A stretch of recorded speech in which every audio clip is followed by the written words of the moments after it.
भोपाल के सागर public school Rohit नगर से निकाले गए शिक्षक नीतीश बिस्वास और अनीता पटोदिया को एक बार फिर एमपी के स्कूल शिक्षा विभाग ने बुलाया है। दोनों शिक्षकों का कहना है कि सागर पब्लिक स्कूल रोहित नगर ने उन्हें बिना नोटिस के स्कूल से बाहर कर दिया और उनकी तनख्वाह नहीं दी।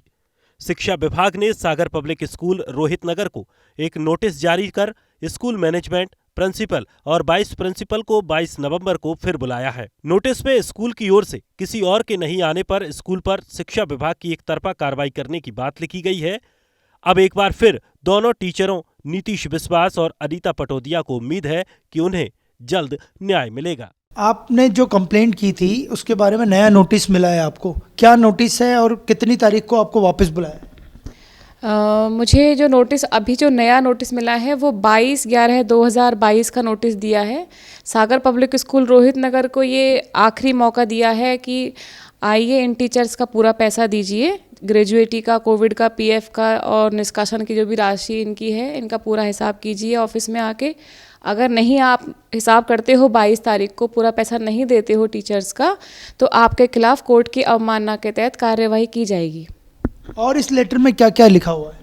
इस लेटर में यही लिखा हुआ है कि कोर्ट के आदेश थे कि टीचर्स को कोविड-19 का पैसा देना है, ये हाई कोर्ट के आदेश थे, तो ये स्वीकार किया है अभी शिक्षा अधिकारियों ने। लेकिन अभी स्कूल की तरफ से कोई रिस्पांस नहीं आ रहा है। 21/10/2022 को मेरा पूरा पैसा देने का शिक्षा अधिकारियों ने बोला था, स्कूल वालों से लेटर गया था, लेकिन 21/10/2022 को तो मुझे कुछ भी नहीं दिया इन लोगों ने। उसके बाद मैंने फिर शिकायत की, तो अभी 22/11/2022 को आखिरी मौका दिया है स्कूल वालों को कि इनका हिसाब कीजिए। आपको लगता है न्याय मिलेगा? देखिए, मैं तो अभी न्याय की बात कैसे करूं, क्योंकि मुझे 3 महीने चक्कर लगाते लगाते अधिकारियों के हो गए। अधिकारी कभी यहाँ पलटी मारते हैं, कभी उधर पलटी मारते हैं, कोई प्रॉपर जवाब देने को तैयार ही नहीं होते। सीबीएसई में भी कंप्लेंट की? सीबीएसई में मैंने कंप्लेंट की थी, उसका कोई जवाब नहीं मिला। फिर मैंने आरटीआई लगाई तो आरटीआई का भी कोई जवाब इन लोगों ने दिया नहीं है मुझे। अभी मैं आरटीआई एक बार फिर से मांगूंगी उनसे कि मुझे जवाब दीजिए आपने इसमें क्या कार्रवाई की। इस नोटिस में ग्रेजुएटी और कोविड के बारे में क्या लिखा है?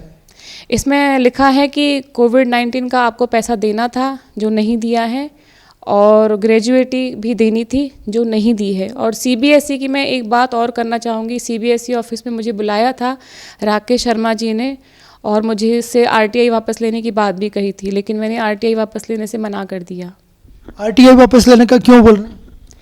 पता नहीं क्यों बोल रहे हैं, बोलने लगे कि मैडम कुछ तो होगा नहीं, आरटीआई वापस ले लीजिए। तो मैंने बोल दिया ठीक है सर, आप लिख के दे दीजिए। तो लिख के जब मैंने लिखने की बात की तो उन्होंने आरटीआई रख ली। फिर 22 तारीख को कहाँ बुलाया आपको और क्या क्या संभावना लगती है, क्या हो सकता है? 22 तारीख को मुझे जेडी ऑफिस में बुलाया है। 22 तारीख को अब देखते हैं क्या होता है। मैं अभी तो कुछ नहीं कह सकती, क्योंकि पिछली बार ही मुझे उम्मीद थी, लेकिन उसके भी बदले में कुछ भी नहीं मिला। मुझे ऐसा लगता है सागर पब्लिक स्कूल अधिकारियों की बात नहीं मान रहा है। तो सोचो, जो हम लोग टीचर वहाँ पे काम करते हैं, तो हमारी कितनी बुरी दुर्गति इन लोगों ने कर रखी थी। हमारी तो बात, हमको तो कुछ समझते ही नहीं है, ये टीचर्स को तो कुछ समझते ही नहीं है। जब अधिकारियों के लेटर पे लेटर जा रहे हैं, उसके बाद भी इनका कोई रिस्पांस नहीं है।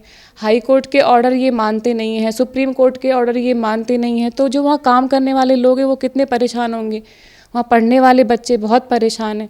मैं एक बात कहना चाहूँगी, पेरेंट्स से एडमिशन कराने से पहले इस स्कूल में 1000 बार सोचें, उसके बाद एडमिशन कराएं इस स्कूल में, क्योंकि टीचर की इतनी ज़्यादा वहाँ पे बुरी हालत है।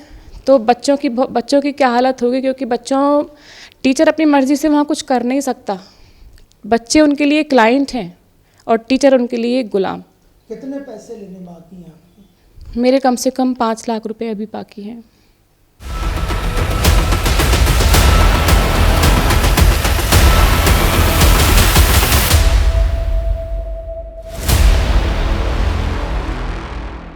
एक बार फिर सागर पब्लिक स्कूल रोहित नगर को डीपीआई ने, लोक शिक्षण संचालनालय ने नोटिस जारी किया है। सर, ये बताइए कि क्या नोटिस जारी किया गया है और किस किस को जारी किया गया? यहाँ इस बार जो सागर पब्लिक स्कूल को नोटिस जो जारी किया गया है, उसका आधार ये है कि जैसा मेरा निष्कासन मौखिक रूप से वर्बली 11-12 साल के टीचिंग के बाद कर दिया गया था, और मुझे मौखिक रूप से धमकी दिया गया, ठीक है, मेरे सैलरी को नहीं दिया गया। लगभग 4 महीने के बाद जा कर के जब संयुक्त संचालक जी ने जब ऑब्जेक्शन किया, लगातार 3 बार नोटिस दिया, तब जा कर के उसके रिप्लाई में उन्होंने 4 महीने के बाद मेरा 2 महीने का केवल सैलरी रिलीज़ किया।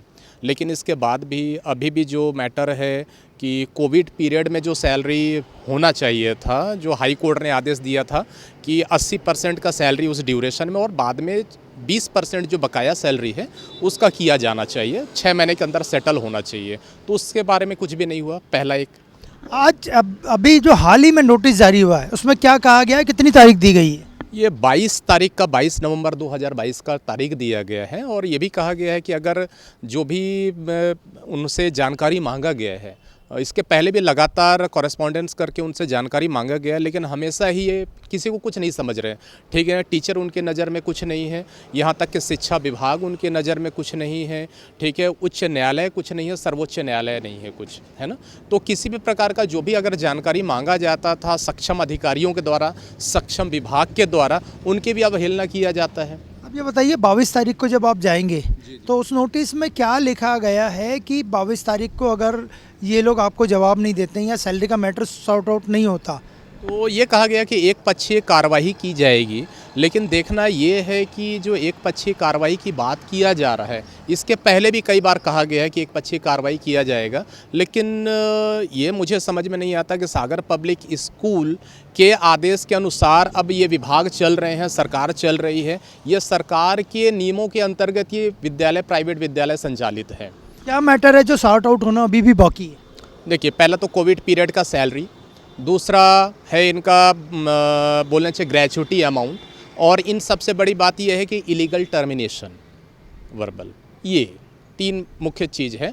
और जैसा कि कहा जा रहा है कि काफ़ी बड़ा एक जो टीचर्स का ग्रुप है जिन्होंने हार्ड वर्क करके इस स्कूल को ग्रूम किया, जिस चीज़ के कारण ये स्कूल ब्रांड बना, उन शिक्षकों को ये बाहर निकाल रहा है। तो पेरेंट्स किस आधार पे अब बच्चों को लेकर के जा रहे हैं, जब उस प्रकार के क्वालिटी टीचर्स जिनके कारण ये स्कूल एक ब्रांड की तरह वो किया, खून पसीना बहाया टीचर, उन टीचर को ये होल्ड नहीं कर रहे हैं, तो सिर्फ अब ये सोसाइटी को और बाकी को धोखा देने का एक तरीका रह गया इनके पास। आपने कितने साल स्कूल में पढ़ाया और आपका क्या अचीवमेंट रहा है? मेरा लगभग 12 साल मैंने टीचिंग किया है। मैं इसके पहले मैं 2008 और 2010 में फ़िज़िक्स में ग्रेड 1 में मैं MP टॉपर हूँ, फर्स्ट रैंक, फर्स्ट पोजीशन है मेरी।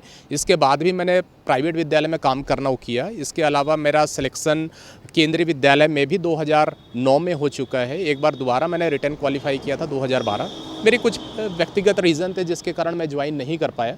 मुझे लगा मैं अपना बेस्ट इस सागर पब्लिक स्कूल को ग्रूम करने में दे रहा हूँ।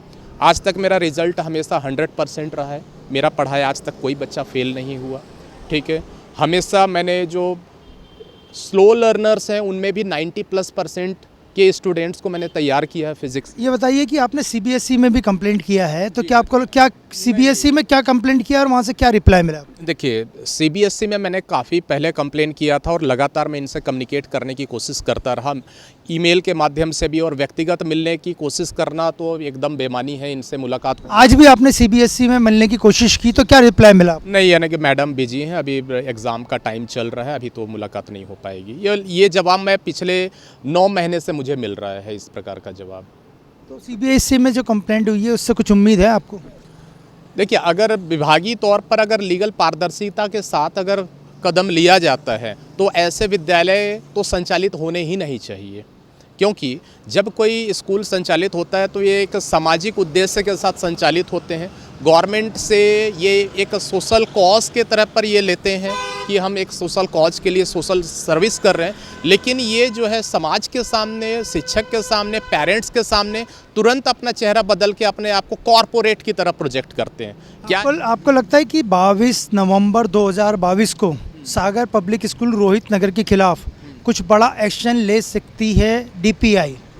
देखिए, कठोर कदम तो उठाया जाना चाहिए। इसके पहले भी एक बार कदम उठाते हुए इनकी मान्यता को निरस्त किया गया था, लेकिन मुझे नहीं पता है कि किस आधार पर इन्होंने उस मान्यता को बहाल किया, क्योंकि कहा जाता है कि इतने सारे छात्र काम कर रहे हैं।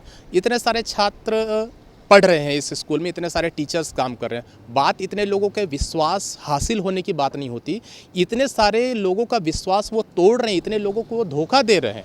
जबकि कोविड पीरियड में ये कहा गया था कि किसी प्रकार का शिक्षण शुल्क के अलावा किसी प्रकार का शुल्क नहीं लिया जाएगा, लिया गया। किसी प्रकार के फ़ी में बढ़ोतरी नहीं किया जाएगा, तो भी लगभग काफ़ी ज़्यादा बढ़ोतरी किया गया। यानी कि सरकार के आदेश, उच्चतम न्यायालय के आदेश की भी अवहेलना करते हुए ये इन्होंने फ़ी बढ़ाया। आप ही की शिकायत पे सागर पब्लिक स्कूल रोहित नगर की मान्यता रद्द हुई थी। क्या 22 तारीख को आपको लगता है कि ऐसा कुछ एक्शन हो सकता है?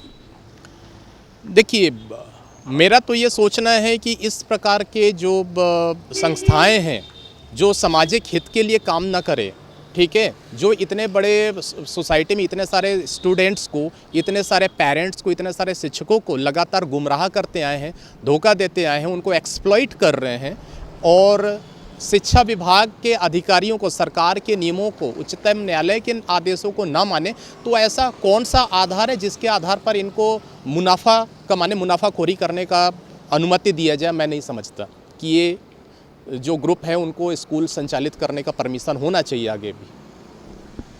तो आपने देखा 22 नवंबर 2022 यानी अगले कुछ दिनों में नीतीश विश्वास सर को, जो कि सागर पब्लिक स्कूल से निकाल दिए गए थे, इन्हीं की शिकायत पे एक बार स्कूल की मान्यता रद्द हो चुकी है। वापस लोक शिक्षण संचालनालय में अधिकारियों ने बुलाया है और उनको इंतज़ार है कि उन्हें न्याय ज़रूर मिलेगा।